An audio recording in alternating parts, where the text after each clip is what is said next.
And Prof, on the backdrop of this, the people of Kenya are likely to be convinced. And in 2027, they say, let's add Dr. William Ruto another term. Because then he speaks of, 7 years to come and there'll be a whole change in terms of development. You want to look at his track record, and you also want to look at the promises that he gives to the nation. Right. This is viable?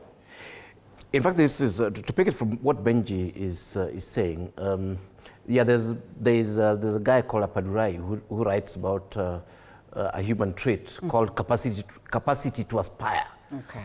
So it says that that's an intrinsic capacity in humans. So if you have no ability to aspire, maybe, we need to do tests and find out whether you really are human. Ambition. Okay. Yeah, so whatever you call it. So the thing is that,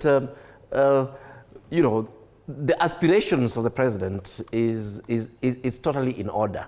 And indeed the aspiration of Kenya's people. But then, you see, the question is that what do you aspire to, and how do you get to those aspirations?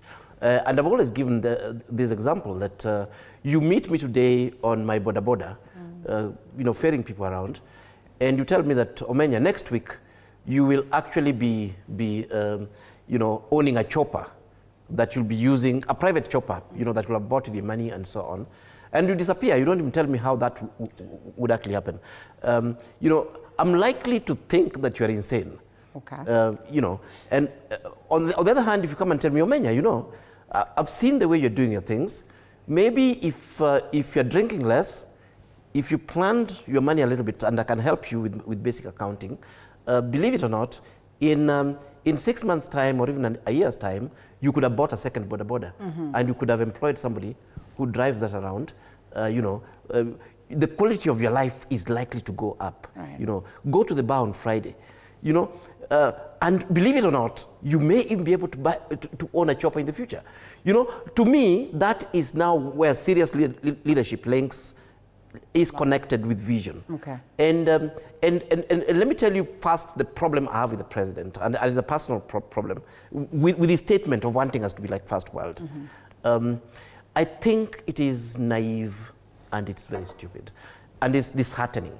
It's like a parent who every time they come to you, they tell you, why can't you be like your neighbor's kid? Your neighbor's kid is very sharp in school.